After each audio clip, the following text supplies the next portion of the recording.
Welcome back, ladies and gentlemen, to Denver Gridiron and Hoops. Today, we've got on the docket contracts. I know this is some riveting stuff.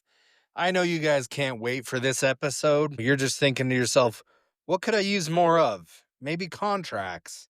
So that's what we're going to be talking today. We're going to get into the Broncos. We're even going to dive into the Nuggets just a little bit. But on the Broncos front, we have kind of like the big three is what I'm going to call it for contracts, and then another guy. And that other guy is the one that I want to make sure we take care of. But that being said, we do got to get some of this talent back, retain a little bit. First off, I'm going to start off with the defensive line, Zach Allen.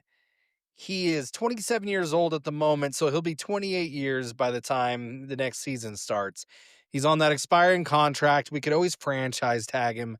But that being said, I think we just go ahead and get the deal done. The guy's in his prime. The deal's going to be a little exorbitant, but by the time next year hits, the salary cap's going to increase. We're going to get a little bit of that dead cap back from Russell Wilson. Let's go ahead and make the deal for the guy. Let's solidify our trenches. And that's going to lead me to the other guy. I'm going to stray away from the big three real quick because I might as well keep it with the defensive line. And John Franklin Myers. This guy is one of the people that's like an unsung hero type. I want him to stay in Denver as long as, the price isn't ridiculous. I think we can get him for a decent sized contract that's not going to hurt the bank too much. So let's go ahead and bring him back. Let's make him a Bronco again. And then we're going to move over to Nick Bonito. Given the age and the homegrown talent aspect, I say we bring him back. I say we do it early too. Let's pay him now so that way the price doesn't jump up if he has a good season. And if he doesn't have a good season and then the price tag seems about right, that's kind of the going rate for outside linebackers, Let's just especially edge rushers. Let's just get the deal done. Uh the most sour deal in my opinion is the Cortland Sutton deal. I know I've mentioned before that I can't see it. If you're going to offer the guy north of 20 million for maybe hopefully 1,000 yards and maybe 10 touchdowns at 17 game seasons, I just don't see the production there. Like he just is no longer producing at elite. I mean, to be real, he's never produced at an elite level. He's produced at a decent level, but we need to at this point pivot because to lock him down for 3 more years at mediocrity is just not the way to go. So let's go ahead and get away from that and let him play out his final year. Let's say he balls out. Let's give him the franchise tag. He should be the candidate for franchise tag. Is that going to make him happy? No, but we gave him extra money last year. Why do we give someone extra money? Like, you had 2 years left on your deal and you wanted more money when you barely cracked 1,000 yards. That was your bargaining chip. And then or I think it was 10 touchdowns. Sorry. And then this year, the bargaining chip is that you broke 1,000 yards. Like, we're in a pass heavy league and there's 17 games. That's not the achievement it used to be. So, Cortland Sutton, hate me for it if you'd like, expendable. We can put someone else in that role and have the same results and also basically be able to develop that player that we put in that role. So that's where I stand with the current contracts. The ones that are kind of the hot button topics for renewals this season. So that's where we're gonna stay because there's not much changing. That being said, I mean, early on I was hesitant with both Bonito and Zach Allen just because of the price tags that they're gonna get. But the more I thought about it, I want our trenches to stay strong, and no better way than to bring back the proven formula here. So let's get those guys under wraps and move forward from there. And then that being said, we're going to go ahead and transition over to the Nuggets. The Nuggets could really use some help at this point in time because it seems as if Jonas Valanciunas is saying, "Hey, this contract, speaking of contracts, I don't like it." He says he wants to go overseas. Very saddening because when saw all these moves happen, and Jonas Valanciunas on top of it, it was one of my favorite moves.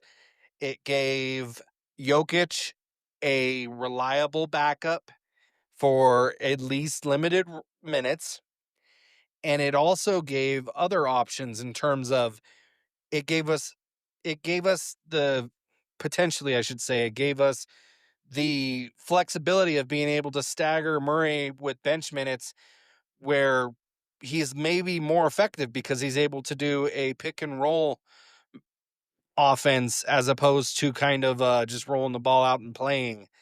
And there was a potential that it could even make Zeke Naji viable, slotting him over at the power forward spot and then allowing Valanciunas to actually play the five. And then my most intriguing thought process was that we could have had a new twin tower lineup with Jonas, who has a little bit more range than a Nurkic did.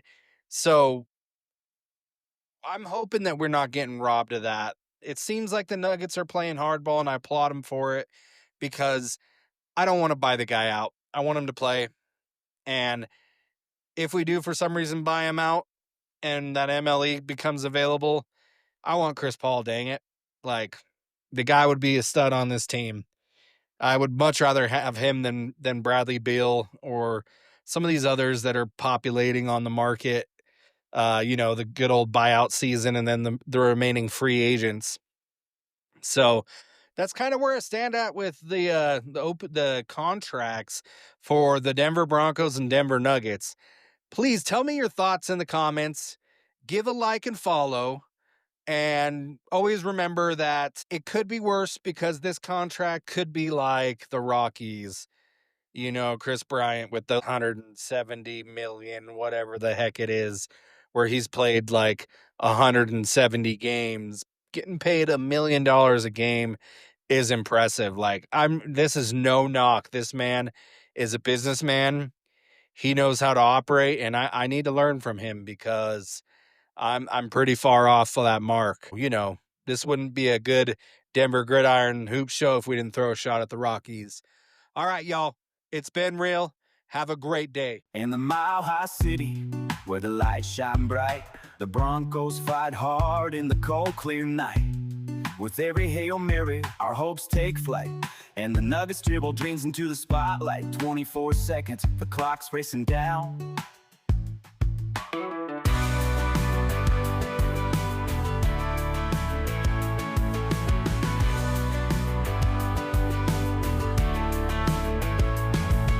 Gridiron and hoops, we stand tall. With every dunk and three, we give it our all. In the city of champions, we heed the call. Together as one, we rise, never fall.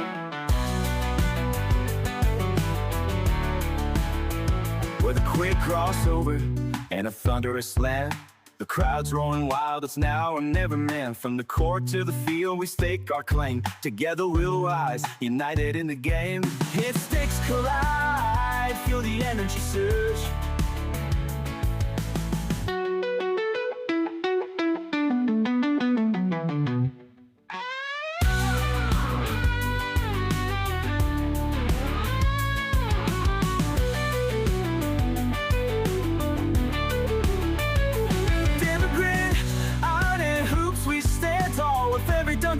We give it our all. In the city of champions, we heed the call. Together as one, we rise, never fall.